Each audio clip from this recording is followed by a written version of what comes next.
అధ్యాయము 31వ వచనం మెల్లగా చదువుకుంటారు తల్లి. నీవును నీ ఇంటి వారును రక్షణ పొందుదురు.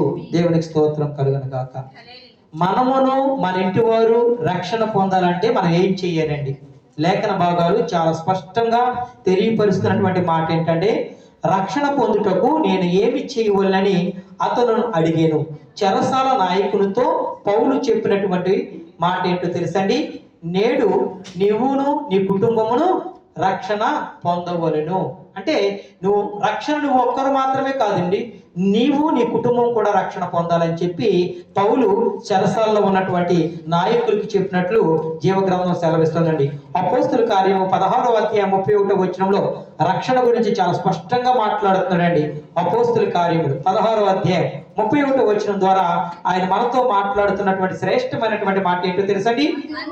అందుకు వారు ప్రభువైన యేసునందు విశ్వాసం ఉంచి అప్పుడు నీవును నీ ఇంటి వారును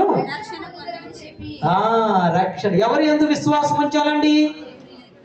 ప్రభువు అయిన యేసునందు విశ్వాసం ఉంచాలి. మనం అందరిలో కూడా మారు మనసు కావాలండి. చాలా మంది కూడా దేవుని సన్నిధికి వెళ్తూ ఉంటారు, వాక్యం వింటూ ఉంటారు, చక్కగా అన్ని విషయాల్లో పాలు పొందుకుంటారు. కానీ వారిలో లేనటువంటిది ఏంటంటే మారు మనసు. కానీ ఆ మారు మనసు నీకు కావాలి అన్నట్లయితే మనం ఏం కలిగి ఉండాలో తెలుసండి? ప్రభు అయిన యేసుక్రీస్తు నందు మనం ఏముంచాలండి? విశ్వాసం ఉంచాలి. నీకు, నాకు, మనకి విశ్వాసం ఉందా? ఒక్కసారి ఆలోచించండి. దేవుడు నాకు సొంత రక్షకుడు, ఆయన వల్లే నాకు నిత్య జీవము, ఆయన వల్లే నేను మారు మనసు పొందుకున్నట్లయితే నేను నిత్యము సంతోషంగా ఆనందంగా ఉంటానని చెప్పి ఎవరైనా నమ్ముతున్నారా? ఆయన మీద విశ్వాసం ఉంచుతున్నారా? ఒకవేళ విశ్వాసం ఉంచినటువంటి బిడ్డలు దేవుని యందు భయము భక్తి కలిగి నడుచుకుంటున్నారా? ఏదో మారు మనసు పొందుకున్నాములే, రొట్టె ద్రాక్ష రసం కదా పాస్టర్ గారు ఇస్తున్నారు, మనం తీసుకుంటున్నాము అని చెప్పి మనం నిర్లక్ష్యంగా ఉంటున్నామా? అయోగ్యంగా ఉంటున్నామా? జాగ్రత్త నా ప్రియ సహోదరి సహోదరులారా. మారు మనసు కొరకు చాలా స్పష్టంగా వాక్యం ద్వారా ఆయన మాట్లాడుతున్నటువంటి మాట ఏంటంటే, ఎవరితో మాట్లాడుతున్నారంటే ఈ మాట, రక్షణ పొందుటకు నేను ఏమి చేయవలనని అతను అడిగిన. అంటే ఎవరు అడిగారు తెలుసండి? చెరసాలలో ఉన్నటువంటి ఒక నాయకుడు ఎవరు అడిగారు తెలుసండి? అపోస్తుడైన పౌలు గారిని అడిగినప్పుడు ఆయన చెప్తున్నటువంటి మాట ఏంటంటే, అయ్యా ప్రభు అయిన యేసుక్రీస్తు యందు నువ్వు విశ్వాసం ఉంచి, మొట్టమొదటగా ఆయన యందు మీరు నమ్మిక ఉంచి మీరు చేయవలసింది ఏంటంటే, నీవును నీ ఇంటి వారును రక్షణ పొందుము. అవునండి, మనం ఒక్కరమే కాదండి, మన ఇంటి వారు కూడా రక్షణ పొందాలి. భార్య భర్తలు ఇద్దరు రక్షణ పొందుకున్నారా? అయితే ఖచ్చితంగా బిడ్డలు కూడా రక్షణ మార్గంలో నడిపించవలసినటువంటి బాధ్యత మీది. ఒకవేళ భర్త పొందుకుని భార్య పొందుకోలేదా? అయితే భారీగా నువ్వు పొందుకున్నావు కాబట్టి నీ భర్తకు తెలియచేయవలసినటువంటి మాట, అయ్యా రక్షణ పొందుకున్నట్లయితే మీరు కూడా దేవుని యొక్క రాజ్యంలోకి వెళ్తారు. ఒకవేళ మారు మనసు పొందుకోలేనట్లయితే మన ఇద్దరం పొందుకున్నాం కదా, మన బిడ్డలు వస్తారనుకున్నారా? ఎంత మాత్రం కూడా రాదు. మీ రక్షణ మిమ్మల్ని మాత్రమే నిత్య జీవానికి నడిపిస్తుంది. మీ మారు మనసు మిమ్మల్ని మాత్రమే ఎక్కడ నడిపిస్తుందండి? నిత్య జీవానికి నడిపిస్తుంది. నీ బిడ్డలు నడిపించింది ఎంత మాత్రం కూడా, అయ్యా నేను పొందుకున్నాను మారు మనసు, నా భర్త పొందుకున్నాడు, నా బిడ్డలు కూడా నాతో పాటు వస్తారా అని మీరు అనుకున్నట్లయితే ఎంత మాత్రము కూడా అది సాధ్యపడే విషయమే కానే కాదు. ఎందుకంటే జీవగ్రంథంలో సూటిగా స్పష్టముగా వాక్యమై ఉన్నటువంటి దేవుడు తెలియపరిచినటువంటి మాట ఏంటంటే, మారు మనసు లేనివాడు నా వాడు కాదు. అది కుమారుడైనా కుమార్తెనా లేదంటే మీకు పుట్టినటువంటి బిడ్డలైనా సరే, తల్లిదండ్రులైన ఎవరైనప్పటికీ కూడా నీకు మారు మనసు ఉండాలి. మొట్టమొదటిగా నీవు ప్రభు అయిన యేసుక్రీస్తు వారిని సొంత రక్షకుడుగా ఆయన మీద నువ్వు విశ్వాసం ఉంచి, ఆయన ద్వారానే నాకు నిత్య జీవం అని చెప్పి మీరు నమ్మి విశ్వసించి ఆయన నామములో మీరు బాప్తిసం పొందుకున్నట్లయితే వారందరూ కూడా ఎక్కడికి వెళ్తారో తెలుసండి? ఖచ్చితంగా వారు నిత్య జీవానికి వెళ్తారు. కానీ కొన్ని విషయాలు అద్భుతమైనటువంటి సత్యాలు ఉన్నాయండి. నీవు రక్షణ పొందితే జరుగు కార్యములు ఏమిటి అంటే, మన రక్షణ పొందిన వారికి జరిగే కార్యములు ఏంటో కొన్ని విషయాలు నేను తెలియపరుస్తానండి. పరిశుద్ధ గ్రంథం నుండి మొదటి రాసినటువంటి పేతురు 1వ అధ్యాయము 9వ వచనము. మొదటి పేతురు 1వ అధ్యాయము 9వ వచనము. రక్షణ పొందుకున్న వారి జీవితంలో ఏం జరుగుతుంది? ఇప్పుడు ఇప్పుడు ఆయన కనులారా చూడకయే. మొదటి పేతురు 1వ అధ్యాయము 9వ వచనం. ఆత్మరక్షణను పొందుచు చెప్ప సౌఖ్యమును మహిమయుక్తమునైన సంతోషకల వారమై ఆనందించుచున్నారు. ఆమేన్ ఆమేన్. నీవు రక్షణ పొందితే జరుగు కార్యములు ఏమనగా మొట్టమొదటిగా ఏం కలుగుతుందో తెలుసండి, నీకు సంతోషము కలుగును అని చెప్పి దేవుని వాక్యం సెలవిస్తుందండి. రక్షణ పొందిన వారి జీవితంలో ఖచ్చితంగా సంతోషంగా ఉంటారండి. వారికి ఎటువంటి బాధకరమైనటువంటి విషయాలు వారి దరిదాపుల్లో కూడా రావండి. ఒకవేళ వచ్చినా కూడా వాటిని దేవుడు తప్పించే దేవుడై ఉన్నాడు. ఎందుకంటే నీవు తన కుమార్తెగా దేవుడు అంగీకరించి ఉన్నాడండి. నిన్ను తన కుమారుడిగా దేవుడు నిన్ను అంగీకరించి ఉన్నాడండి. మీరు ఏడుస్తూ బాధపడి ఉండట దేవుడు చూసి సంతోషించే దేవుడు కాదండి. ఎప్పుడు కూడా మనం ఎలా ఉండాలో తెలుసండి, సంతోషంగా ఉండే వారిగా ఉండాలని చెప్పి దేవుడు కోరుకున్నాడండి. ఒక మాట పదే పదే రిపీట్ అవుతుందండి. మరలా చెప్తున్నాను, ఎల్లప్పుడూ సంతోషంగా ఉండండి. మరలా చెప్తున్నాను, మీరు సంతోషంగా ఉండండి అని చెప్పేసి ఒక పత్రికలో దేవుని యొక్క వాక్యం సెలవిస్తుందండి. అంటే మనం అందరం కూడా మారు మనసు పొందుకున్న వారు అందరూ కూడా ఎలా ఉండాలండి, సంతోషంగా ఉండండి అని చెప్తున్నాడు. మనం ఉంటున్నామా మారు మనసు పొందుకున్న వారు అందరూ కూడాను? అది ప్రశ్న, జవాబు మన దగ్గరే ఉంది. మారు మనసు నేను పొందుకున్నానండి, ప్రభు దేవుని యొక్క రక్తమును తాగుతున్నాను, దేవుని యొక్క శరీరమును భుజిస్తున్నాను, నేను మారు మనసు పొందుకున్నాను అని చెప్పి అంటున్నటువంటి వారు మీ జీవితంలో సంతోషం ఉందా? ప్రశ్న, జవాబు మీ దగ్గరే ఉంది. నిజంగా మీలో సంతోషం ఉన్నట్లయితే నిత్యము మరి చేసే పని ఏంటో తెలుసండి, దేవుణ్ణి ప్రార్థన చేస్తారు. రెండవది, క్రమం తప్పకుండా దేవుని మందిరానికి వెళ్ళి మనం సంతోషంగా నీకు దేవుడు చేసినటువంటి మేలు ఉపకారం బట్టి కృతజ్ఞత కలిగి ఆయన్ని కొనియాడుతూ ఉంటారు. ఆయన్ని తప్ప మనం వేరే ఆలోచనే మనకు ఉండదండి. మనము హృదయం ఏమైతే సంతోషంగా ఉందో మన పెదాల నుంచి ఆ మాటలే బయటకు వస్తాయండి. ఎంతో మందిని చూశానండి నేను. ఎందుకంటే బాప్తిసం పొందుకున్నటువంటి వారే, మారు మనసు పొందుకున్నటువంటి వారే, దేవుని యొక్క శరీరమును ఆయన రక్తమును త్రాగుతున్నటువంటి వారే జీవితంలో సంతోషం లేదండి. ఎప్పుడు చూసిన బాధ, దుఃఖము, వేదన, వేరే బంధకాలు, రకరకాల సమస్యలతో బాధపడుతున్నారండి. నా ప్రియ సహోదరి సహోదరులారా, దేవుడు వాక్యం ద్వారా మనతో మాట్లాడుతున్నటువంటి మాట ఏంటంటే, అమ్మా ఇప్పటికైనా మించిపోయింది లేదు, మీరు సంతోషంగా ఉండాలని నేను కోరుకుంటున్నాను. నా మాటలు మీరు వినండి. నా మాటలు విన్నటువంటి వారు మీరు వాటి ప్రకారం నడుచుకోండి. పాస్టర్ గారు ఏదో చెప్తూ ఉంటాడు, ఈ చెవ్వంట విని ఆ చెవ్వంట విడిచిపెట్టేయటం వల్ల సేవకుడికి ఉపయోగం లేదు, వింటున్నటువంటి మీకు కూడా ఉపయోగం లేదు. దేవుడు ఖచ్చితంగా చెప్తున్నటువంటి మాట, మీరు ఎప్పుడు కూడా సంతోషంగా ఉండాలి. ఆ సంతోషాన్ని నీకు ఇవ్వాలి అన్నట్లయితే ప్రభువుని సొంత రక్షకుడిగా అంగీకరించాలి.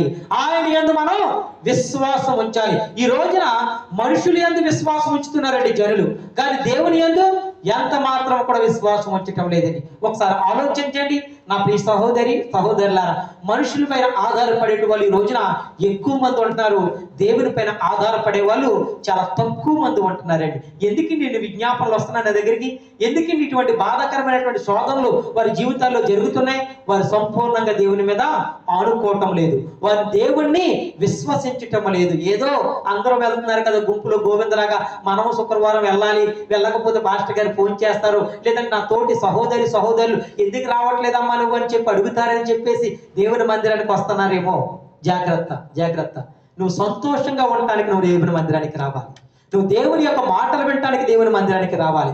దేవుని యొక్క వాక్యానుసారంగా నడుచుకోవడానికి దేవుని మందిరానికి రావాలి. నువ్వు ఆత్మీయంగా ఆధ్యాత్మికంగా బలపడటానికి దేవుని మందిరానికి రావాలి. నీకున్న దుఃఖముని, వేదనని, నీ సమస్యని నువ్వు దేవునికి చెప్పుకోవడానికి దేవుని మందిరానికి రావాలి.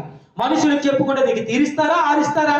ఆ మాటలు హృదయంలో పెట్టుకుని ఆ విరువురి మధ్యన సంతోషం ఉన్నప్పుడు చాలా బాగుంటారండి. ఇద్దరు వ్యక్తుల మధ్యన గొడవ వచ్చినప్పుడు నువ్వు పలానా రోజున ఆ విషయం మాట్లాడావు కదా, ఆవిడ ఎలాంటిదండి, అతను ఎలాంటి వాడని చెప్పి మనకి జ్ఞాపకం చేసి మనం దెప్పి మనం గాయపరుస్తుంటాడు. అది ఒక మనిషి యొక్క నైజం. మరి దేవుని యొక్క నైజం ఏంటండి? మునుపుటి వేటిని నేను తెలుసు కదండి, జ్ఞాపకము చేసుకోను. నీ ముందు స్థితి ఏమన్నదో నేను పట్టించుకోను. నా సన్నిధికి వచ్చావు నువ్వు, నీకున్న సమస్య నాతో చెప్పుకోను, మొరపెట్టు, నేను ఖచ్చితంగా నీకు జవాబిస్తాను. అతిక్రమమును దాచిపెట్టి వాడు వర్ధిల్లడు, కానీ వాటిని నా ఎదుట ఒప్పుకొని విడిచిపెట్టిన వాడు కనికరము పొందును. సాక్షాత్తు దేవుని దగ్గర నుంచి కనికరం పొందుతారండి, మనుషుల దగ్గర నుంచి కాదు, సేవకుడి దగ్గర నుంచి కాదు. మీరు ఎవరికి చెప్పుకుంటున్నారు? సేవకుడికి కాదు మీరు చెప్పుకుంటుంది, దేవుని సన్నిధికి వచ్చి సాక్షాత్తు దేవునికి మీరు చెప్పుకుంటున్నారు. మరి కనికరం పొందరా మీరు? ఖచ్చితంగా పొందుకుంటారు, అందులో సందేహమే లేదు. అందుకే ఆయన చెప్తున్నటువంటి మాట ఏంటంటే, నీవును నీ ఇంటి వారును రక్షణ పొందండి, రక్షణ పొంది. అపోస్తలుడైన పౌలు ఎవరికి చెప్తున్నాడు తెలుసండి? అన్యులుగా ఉంటున్నటువంటి వారు, దేవుణ్ణి ఎరగనటువంటి వారికి, జైల్లో ఉంటున్నటువంటి జైలు అధికారికి చెప్తున్నటువంటి మాట ఏంటంటే, అయ్యా నా యేసుక్రీస్తు పైన మీరు విశ్వాసం ఉంచి మీరేం చేయాలంటే మీరును మీ కుటుంబమును రక్షణ పొందండి. చూసారండి, రక్షణ పొందితే ఎన్నో ఆశీర్వాదాలు. ఆయన చెప్తున్నటువంటి మొట్టమొదటి మాట ఏంటంటే, నీకు రక్షణ పొందితే జరుగు కార్యము ఏంటంటే, మొట్టమొదటిగా 1 పేతురు 1:9 ద్వారా ఆయన మాట్లాడుతున్నటువంటి మాట ఏంటంటే, నీకు సంతోషము కలుగును. దేవునికి స్తోత్రం కలుగును గాక. ఆ సంతోషము నీలో కలగటం లేదంటే దేవుళ్ళలో తప్పేమీ లేదండి, దేవుని యొక్క వాక్యంలో తప్పేమీ లేదండి.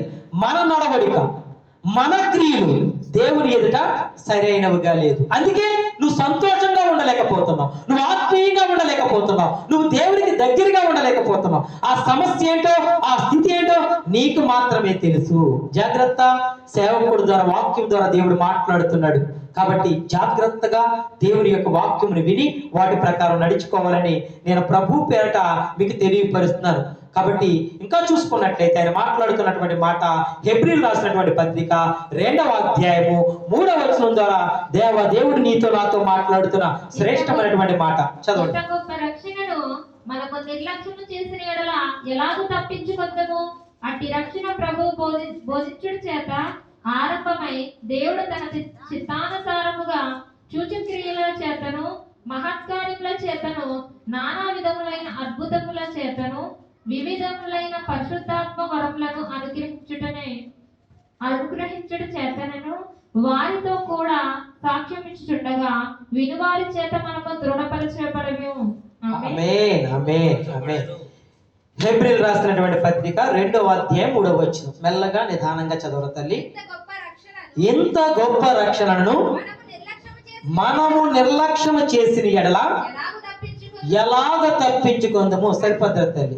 ఎంత గొప్ప రక్షణను నిర్లక్ష్యము చేసిన ఎడల మనం ఎలా తప్పించుకోగలుగుతామండి? రక్షణ అంటే ఏదో పాస్టర్ గారు తీసుకువెళ్ళి నీటిలో ముంచి లేపేస్తున్నారు, ఇది రక్షణ అనుకుంటున్నారా? పాత జీవితాన్ని మరలా జ్ఞాపకం చేసుకోకుండా, వేటినైతే విడిచిపెట్టారో వాటిని మరలా తిరిగి జ్ఞాపకం చేసుకోకుండా, మళ్ళీ వాటి వైపుకి వెళ్లకుండా, నా జీవితంలో నా దేవుడు తప్ప ఇంకొకరు నాలో ఉండకుండా ఎవరైతే తీర్మానం తీసుకుంటారో అది రక్షణ అండి. ఎవరు కూడా మర్చిపోకండి. రక్షణ గురించి ఎంత స్పష్టంగా మాట్లాడుతున్నారో తెలుసండి వాక్యం ద్వారా. చూడండమ్మా, పరిశుద్ధ గ్రంథంలో రక్షణ గురించి చాలా అద్భుతమైనటువంటి మాటలు ఉన్నాయి. బాప్తిసం అనగా కొత్త జన్మ, నూతనమైన జన్మ. ఆయన చెప్తున్నటువంటి మాట ఏంటంటే, బాప్తిసం అంటే ముంచుట, కప్పెట్టుట, పాతి పెట్టుట. ఆ బాప్తిసం పొందుట దేవుని సంకల్పము నెరవేర్చుట. దేవునికి స్తోత్రం కలుగును గాక. ఏంటి? బాప్తిసము పొందుట దేవుని యొక్క సంకల్పము నెరవేర్చుట. బాప్తిసం పొందుట యేసు ప్రభు ఆ ఆజ్ఞను నెరవేర్చుట, దేవుడు ఇచ్చినటువంటి ఆజ్ఞను నెరవేర్చుట. మనం నెరవేరుస్తున్నామా? దేవుని యొక్క ఆజ్ఞను ఒకసారి జ్ఞాపకం చేసుకోండి. ఆజ్ఞల్లో కూడా పెట్టి ఉన్నాడండి. కాబట్టి మనమందరం కూడా బాప్తిస్మము పొందుట యేసు ప్రభు వారు ఇచ్చినటువంటి ఆజ్ఞని నెరవేర్చుట. లోకంలో బాప్తిస్మాలు ఎలా ఉంటాయో తెలుసండి?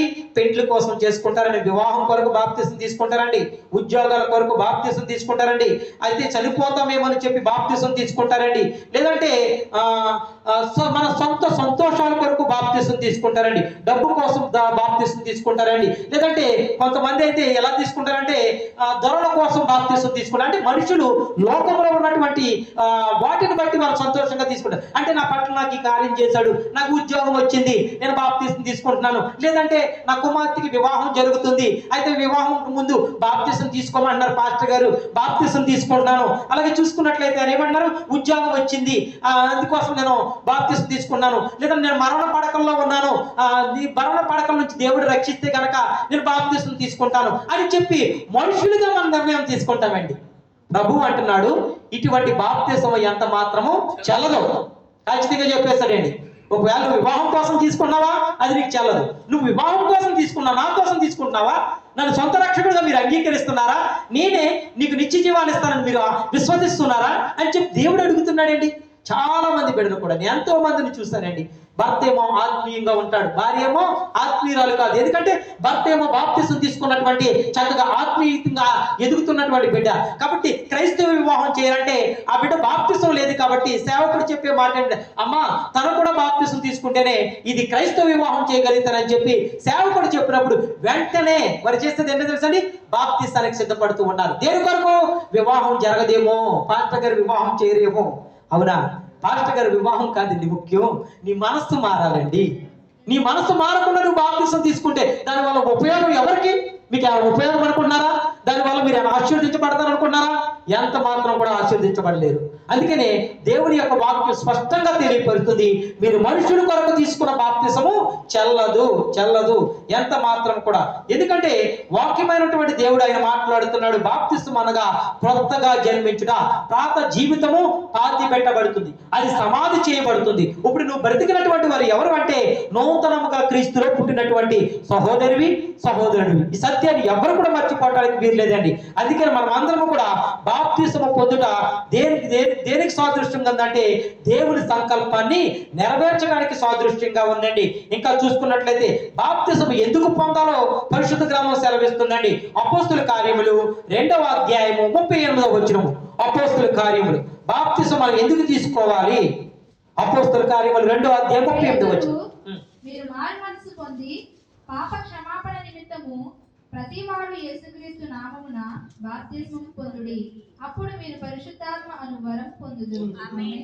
ఆమేన్. దేని కొరకు బాప్తిసం తీసుకోవాలో తెలుసండి మనం? పాప క్షమాపణ నిమిత్తము. అంటే మన తప్పులను ఒప్పుకొని, ప్రభువా నేను చేస్తున్నటువంటి తప్పుల్ని నీ ఎదుట ఒప్పుకుంటున్నాను, మరలా ఆ తప్పులోకి నేను వెళ్ళను, మరలా నేను ఆ పాపంలోనికి నేను వెళ్ళను, నన్ను క్షమించు అని చెప్పి ఎవరైతే రిపెంటెన్స్ అంటే మనస్సు మార్చుకుంటారో వారిని దేవుడు చూస్తున్నటువంటి దేవుడు. అప్పుడు నీ బాప్తిసము చెల్లుతుంది.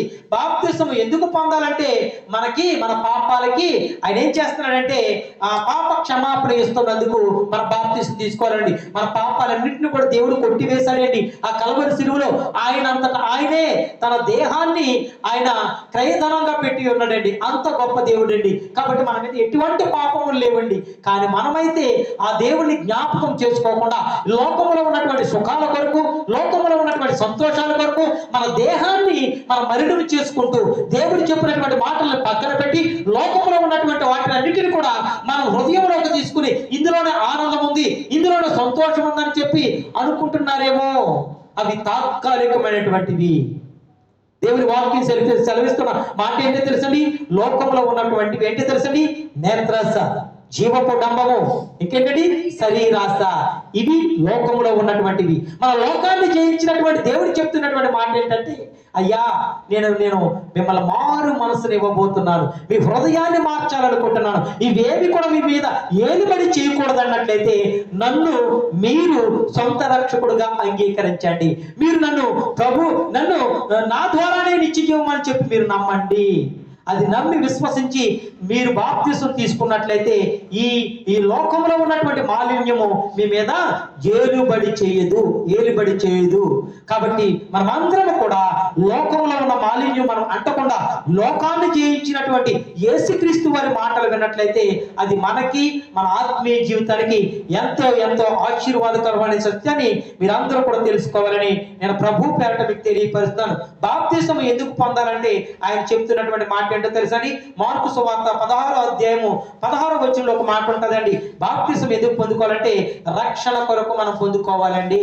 మన రక్షించబడాలంటే మనం బాప్తిసం పొందుకోవాలండి. ఇంకా బాప్తిసం ఎందుకు పొందుకోవాలంటే యోహాను సువార్త 3వ అధ్యాయం 3వ వచనంలో దేవుని ఒక వాక్యం ఈ విధంగా సెలవిస్తుందండి. క్రొత్తగా జన్మించుటకు మన బాప్తిసం పొందుకోవాలండి. అంటే మనలో పాత జీవితం ఉందండి. ఆ పాత జీవితము అది సమాధి చేయబడాలన్నట్లయితే గనక మనం క్రొత్తగా జన్మించాలి. క్రొత్తగా జన్మించాలంటే ఎవరి ద్వారా జన్మించగలుగుతామండి? ఈ లోకంలో ఉన్న వారి వల్ల జన్మిస్తామా? మన జన్మలో రెండండి. ఒకటి తల్లి గర్భంలో జన్మిస్తాం, రెండవది మరలా మన జన్మ ఏంటో తెలుసండి, ప్రభు అయిన యేసుక్రీస్తు వారిని సొంత రక్షకుడిగా అంగీకరించినట్లయితే నువ్వు నూతనమైన జన్మని చెప్పి దేవుని ఒక వాక్యం సెలవిస్తుంది. ఆ రోజు నుంచి నువ్వు పుట్టినట్టండి.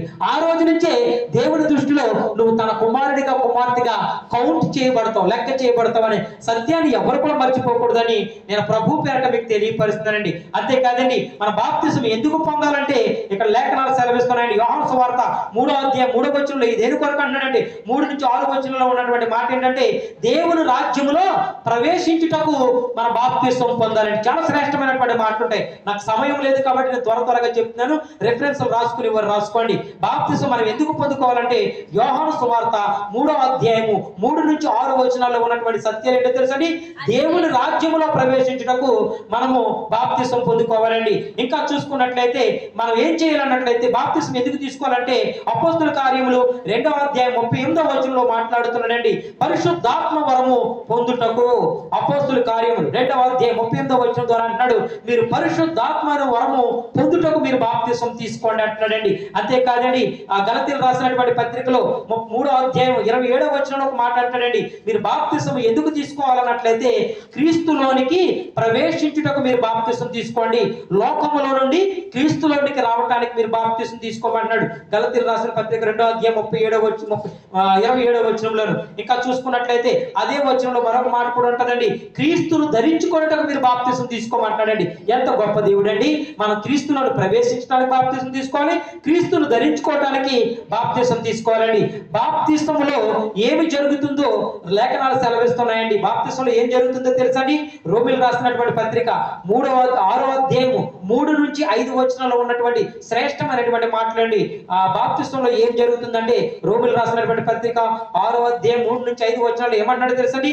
క్రీస్తు మరణములో నుండి మరణములో పాలు పొందుచున్నాము అంటే క్రీస్తు యొక్క చదవదు. క్రీస్తు యేసులోనికి బాప్తిసము పొందిన మనందరము ఆయన మరణంలో నుండి బాప్తిసం పొందితమని ఎరుగుదురా. కాబట్టి మహిమ వలన క్రీస్తు మృతులలో నుండి ఎలాగూ లేపబడను అలాగనే మనము. ఆమేన్. చూసారండి, మనం చనిపోయినప్పటికీ కూడా మరలా లేపగలుగుతామండి బాప్తిసం పొందుకున్నటువంటి వారు. అంటే మరణాన్ని జయించగలుగుతామండి. ఎవరు జయించగలుగుతారు? ప్రభు అయిన యేసుక్రీస్తు వారే. ఈ లోకంలో ఉన్నటువంటి దేవతలుగా దేవుళ్ళు, దేవతలు, దేవీ దేవతలు ఎవరైనా సరే మరణాన్ని జయించిన వారు ఎవరైనా ఉన్నారండి? ఒకసారి ఆలోచించండి. కానీ ప్రభు అయిన యేసుక్రీస్తు వారి సమాధి తెరవబడి ఉన్నది. ఆయన చెప్పినట్టుగా శుభ శుక్రవారం దినాన ఆయన సిలువ వేయబడ్డాడు. ఆయన మరలా చెప్పి ఉన్నాడు, అయ్యా నేను అమ్మా నా కొరకు మీరు బాధపడుకోండి, మీ కొరకు మీ బిడ్డల కొరకు ప్రార్థన చేసుకోండి, నేను మరలా లేపబడబోతున్నాను, నేను పునరుద్ధానం జరగబోతుంది అని చెప్పి ఒక అభయాన్ని ఇచ్చినటువంటి దేవుడు మళ్ళీ ఆదివారం దినాన పునరుద్ధానం అయ్యి ఆయన లేచినట్లు జీవగ్రంథం సెలవిస్తుంది. దాన్నే ఈస్టర్ పండుగగా మనం చేసుకుంటాం. దాన్నే పునరుద్ధాన దినముగా మనము ప్రకటిస్తున్నాము. ఈ సత్యాన్ని ఎవరు కూడా మర్చిపోకండి. ఆయన అంటున్నటువంటి మాట ఏంటంటే, అయ్యా నేను పునరుద్ధానుని అయి ఉన్నాను కదా, మీరు కూడా నన్ను అంగీకరించినటువంటి వారు, నా వాక్యమును విన్నటువంటి వారు, నా నామములో రక్షణ పొందినటువంటి వారు, మీరు కూడా మరలా లేతురు, మీరు కూడా పునరుద్ధానం అవుతాడు అని చెప్పి వాక్యం ద్వారా సెలవిస్తున్నాడండి. అంటే మనం చనిపోయినప్పటికీ కూడా మరలా తిరిగి లేవగలుగుతామని ఒక నిరీక్షణ దేవుడు ఇస్తున్నాడండి. ఈ నిరీక్షణ ఎవరైనా ఇవ్వగలుగుతారా? కానీ ప్రభు అయిన యేసుక్రీస్తు వారు జీవగ్రంథం ద్వారా ఒక నిరీక్షణ మనకి ఇస్తున్నాడండి. అంతేకాదు నేను చెప్తున్నాడు మాట ఏంటో తెలుసండి, క్రీస్తుతో సమాధి అంటే మన పాత జీవితాన్ని సమాధి అవుట అంటే మన పాత జీవితాన్ని సమాధి చేయటం అనే అర్థమండి. అలాగే క్రీస్తుతో లేపబడటం అంటే నూతనంగా జన్మింపబడుచున్నావు అని అర్థమండి. క్రీస్తుతో లేపబడటం అంటే నూతనంగా జన్మింపబడుతున్నావు. ఈ క్వాలిటీస్ అన్నీ కూడా నీలో రావాలి అన్నట్లయితే మనం చేయవలసింది ఏంటంటే ప్రభు అయిన యేసుక్రీస్తు వారిని మన సొంత రక్షకుడుగా అంగీకరించాలి. అలా అంగీకరించిన వారి జీవితాల్లో ఎటువంటి అద్భుతాలు ఆశ్చర్యమైనటువంటి కార్యాలు జరుగుతాయి తెలుసండి.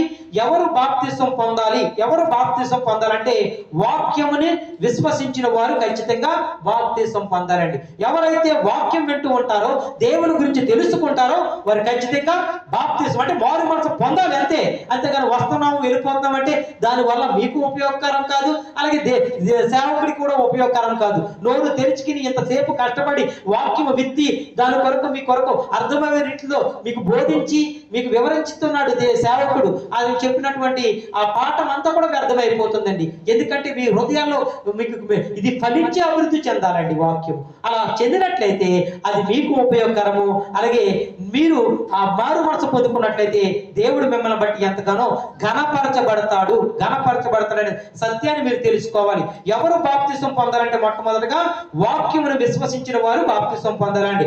రెండవదిగా ఎవరు బాప్తిసం పొందాలంటే మారు మనసు పొందాలని చెప్పి లేఖనాలు సెలవిస్తున్నాయి. యేసుక్రీస్తును ప్రభువును ఒప్పుకునే వారు అందరూ కూడా యేసుక్రీస్తే ప్రభువు, యేసుక్రీస్తే సొంత రక్షకుడు అని ఎవరైతే నోటితో ఒప్పుకుంటారో వారందరూ కూడా ఏం చేయాలండి? బాప్తిసము పొందాలని చెప్పి వాక్యం సెలవిస్తుందండి. అలాగే ఆయన చెప్తున్నటువంటి మాట, పాపములు చేయు వారందరూ కూడా ఏం చేయాలో తెలుసండి? బాప్తిసము పొందాలి. అంటే పాపములో సంతోషం ఉండదండి ఎంత మాత్రము కూడా. ఆ పాపం మనల్ని ఏం చేస్తుందంటే మరణం వైపు నడిపిస్తుంది. ఒకడు చేస్తున్నటువంటి తప్పు వాడికి నీతిగా నిజాయితీగా అనిపిస్తూ ఉంటది. కానీ దేవుని కన్నులతో చూస్తున్నప్పుడు నేను తప్పు చేస్తానండి, నేను పాపం చేస్తానండి, నాకు ఎలా ఉంటది? నేను చేస్తుంది రైటే అనిపిస్తుంటది. కానీ దేవుడు చూస్తున్నప్పుడు అయ్యా మీరు తీసుకున్న నిర్ణయం తప్పు, మీరు వెళ్తున్న మార్గం తప్పని చెప్పి దేవుడు వాక్యము ద్వారా మనల్ని గద్దిస్తాడు. ఆ మార్గాన్ని మన సొంత మార్గాన్ని ఎన్నుకోకూడదు, కానీ దేవుని యొక్క మార్గాన్ని మీరు వెనుకున్నట్లయితే మీరు నిజంగా ఆశీర్వదించబడతారు. దేవుని ద్వారా ఆశీర్వాదాలు పొందుతూ ఉంటారండి. మనం ఎలా ఉండాలంటే చిన్నపిల్లలకి బాప్తిసం అవసరం లేదని చెప్పి దేవుని వాక్యం సెలవిస్తుంది. అంటే వారిలో ఎటువంటి కల్మషం ఉండదండి. వారు నీ శత్రువు వచ్చినా నవ్వుతాడు, అలాగే నువ్వు ప్రేమించే వారు వచ్చినా నవ్వుతారు. అంటే వాళ్ళలో ఎటువంటి కల్మషం ఉండదు. అందుకని ప్రభు అయిన యేసుక్రీస్తు వారు కూడా చెప్తారు, అమ్మా మీరు చిన్నపిల్లల లాంటి మనస్తత్వం మీరు కలిగి ఉండాలి. కానీ పెద్దవారు అండి మనకి ఎవరైనా సరే గాయం తలపెట్టారనుకోండి, వారిని ఎప్పుడు చూసినా సరే మనకు కోపము, పగ, ద్వేషము, అసూయ ఎక్కడి నుంచి వచ్చేస్తుందో తెలియదేంటి. కానీ ఆ స్వభావం నీలో పెట్టుకొని నువ్వు దేవుణ్ణి ప్రార్థన చేస్తే దేవుడిని ప్రార్థన ఆలకిస్తాడా? నీలో ఆ క్వాలిటీస్ పెట్టుకుని నీ హృదయం అంతా కూడా కఠినపరుచుకుని ప్రభు వల్ల పాలు పొందులు పొందుకుంటే ఆ ప్రభు వల్ల నిన్ను దేవుడు ఆశీర్వదిస్తాడా? నువ్వు అయోగ్యంగా పాలు పొందులు పొందుకుంటే నేను ఆశీర్వదించగలుగుతాడా? ఒకసారి ఆలోచించండి. మీరు నోరు తెరిచి దేవుడికి ప్రార్థన చేస్తూ ఉంటారు, పాటలు పాడుతూ ఉంటారు, మీ హృదయం ఏమో కఠినపరుచుకుంటారు, మీ హృదయంలో బాధ, వేదన, దుఃఖం ఉంటుంది. ఆ బాధ, వేదన, దుఃఖంతో నీ దేవుడిని ఆరాధిస్తే నీ ఆరాధన దేవుడు స్వీకరిస్తాడా? నీ ప్రార్థన దేవుడు ఆలకిస్తాడా? ఒకసారి ఆలోచించండి నా ప్రియ సహోదరి సహోదరులారా. దేవుడు వాక్యమై ఉన్నటువంటి దేవుడు ఆయన నీతో నాతో చెప్తున్నటువంటి మాట ఏంటంటే, ఆయన చెప్తున్నాడు బాప్తిసం పొందేవారు ఎలా ఉండాలో కూడా ఆయన చెప్తున్నాడు అండి. ఎటువంటి పాపానికి కూడా మనం తోవేయటానికి వీల్లేదు. వాక్యం విన్నారా? దాని హృదయంలోకి తీసుకోండి.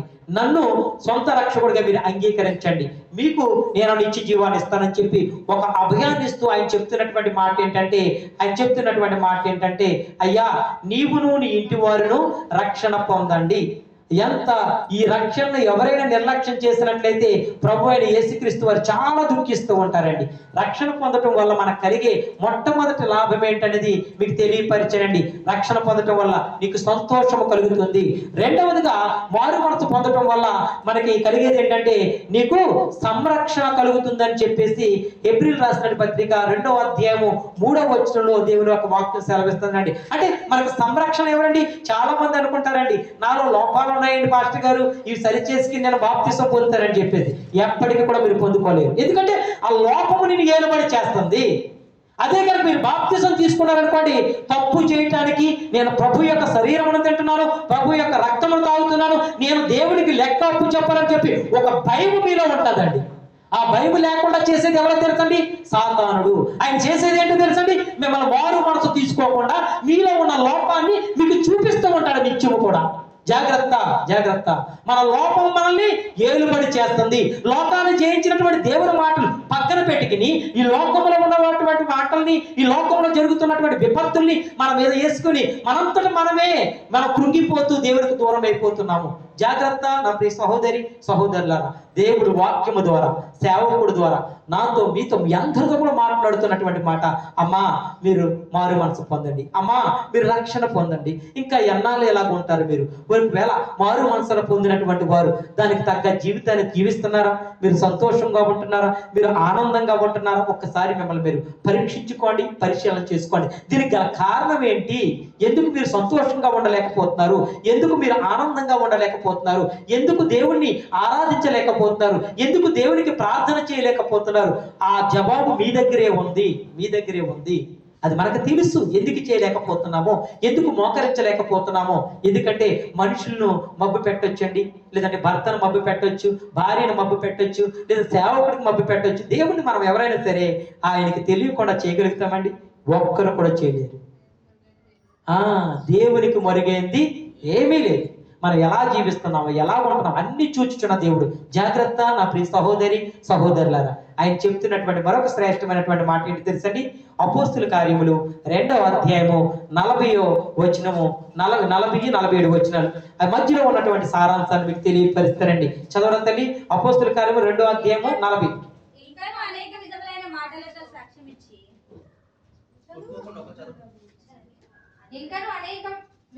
మాటలతో సాక్ష్యమిచ్చి మీరు మూర్ఖులకు ఈ తరము వారికి వేరై రక్షణ పొందురని వారిని హెచ్చరించాను. ఆమేన్. ఎవరికండి? మూర్ఖులకి. అని చెప్తున్నటువంటి మాట ఏంటంటే చాలా శ్రేష్టమైనటువంటి మాట.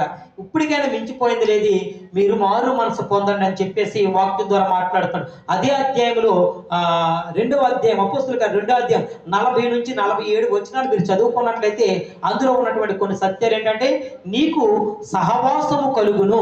ఎవరితో సహవాసం చేయాలంటే ప్రభు అయిన యేసుక్రీస్తు వారితో నువ్వు సహవాసం కలిగి ఉండాలి. బాప్తిసం తీసుకున్న ప్రతి ఒక్కరు కూడా మీరు అపోస్తుల బోధయందును సహవాసమందును రొట్టె విరుచుటయందును ప్రార్థన చేయుటయందును ఎడతెగక ఉండిరి. ఆమేన్. చూసారండి, అపోస్తుల బోధయందును మనం ఎలా సహవాసమందును రొట్టె విరుచుటయందును ప్రార్థన చేయుటయందును ఉంటున్నామా? మనం బాప్తిసం తీసుకున్న వాళ్ళందరికీ ఇది ప్రశ్న. ఉంటున్నామా? రోజు దేవునితో సహవాసం చేస్తున్నామా? రోజు మనం ప్రార్థన చేస్తున్నామా?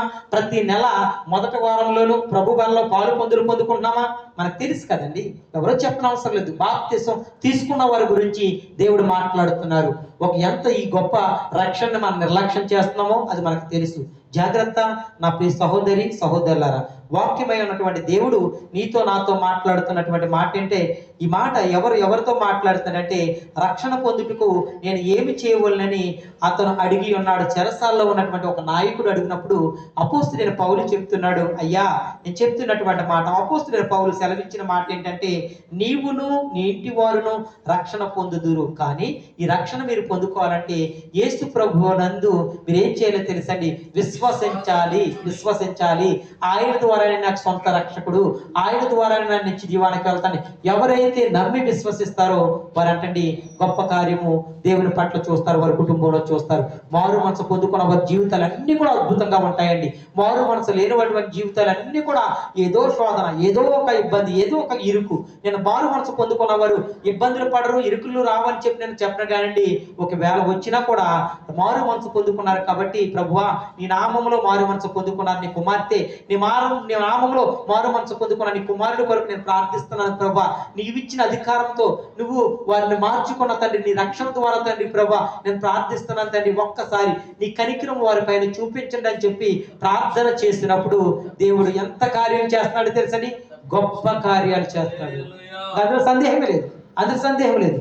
మిగిలిన వారి గురించి నేను మాట్లాడను, కానీ అంత మాత్రం మారు మనసు లేని వారి గురించి మనం మాట్లాడుకోవటం అది అంత కరెక్ట్ కాదు. కానీ మారు మనసు లేనటువంటి వారి కొరకు అయితే మనం ప్రార్థన చేయాలి. మారు మనసు పొందుకున్నటువంటి వారైతే దేవుని యొక్క వాక్యానుసారంగా నడుచుకోవాలండి. వారిలో ఉండవలసినటువంటి క్వాలిటీస్ 3 క్వాలిటీస్ అండి. మొట్టమొదటిది ఏంటో తెలుసండి? మీరు ఎప్పుడు కూడా సంతోషంగా ఉండాలి. సంతోషంగా లేరా? అయితే మీలో ఉన్న మారు మనసు మీ పైన విజయం ఇవ్వటం లేదు, మీకు అపజయం ఇస్తుంది. అపజయం వస్తుందా అంటే దాని అర్థం ఏంటో తెలుసండి? మనము దేవునికి విరోధంగా ఉంటున్నాము. ఎందుకు సంతోషంగా ఉండట్లేదు? దేవునికి ఇష్టలుగా మనం ఉండట్లేదు. మారు మనసుకు తగ్గ జీవితాన్ని మనం జీవించటం లేదు.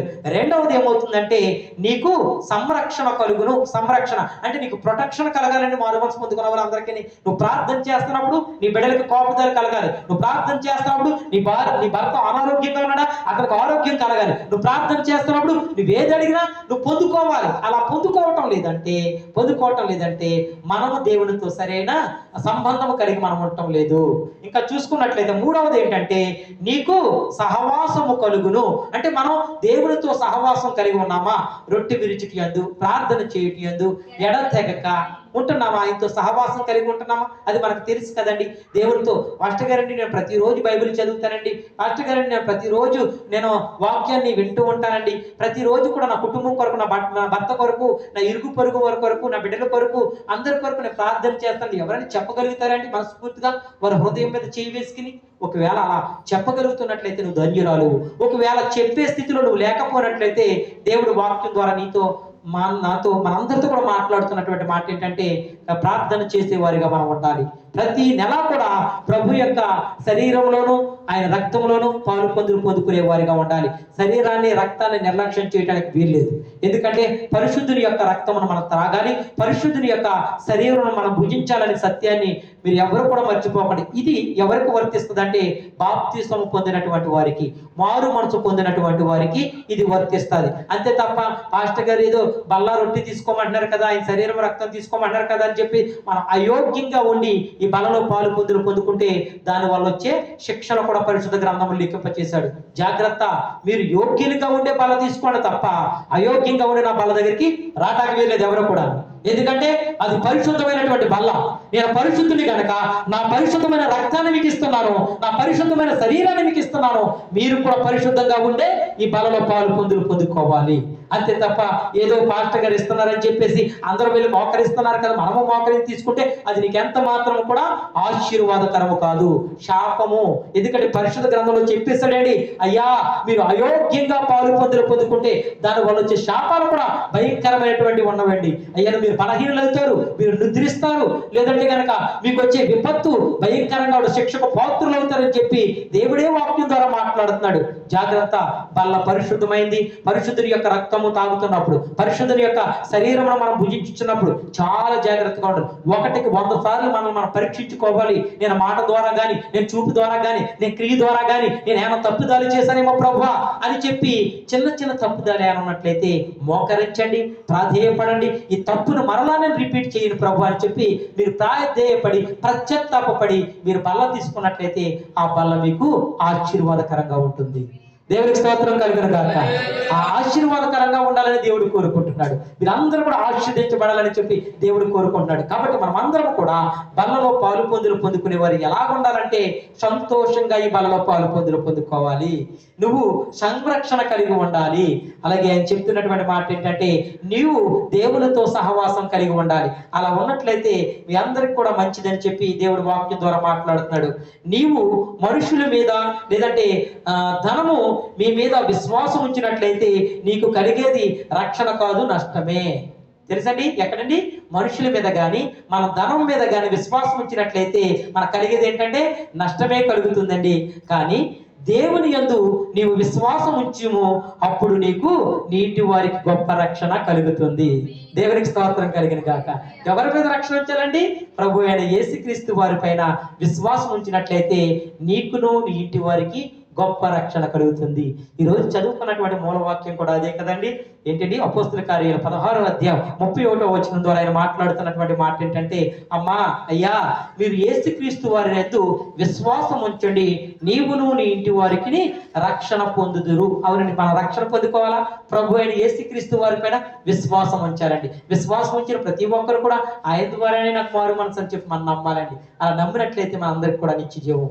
కాబట్టి మనం అందరం కూడా వాక్యాన్ని విడిచిపెట్టే వారు కాకుండా విన్న వాక్యాన్ని హృదయంలోకి తీసుకోవాలని నేను ప్రభు పేరట మీకు తెలియపరుస్తూ ఈ నా కొద్ది మాటలు దేవుడు దీవించి ఆశీర్వదించును గాక.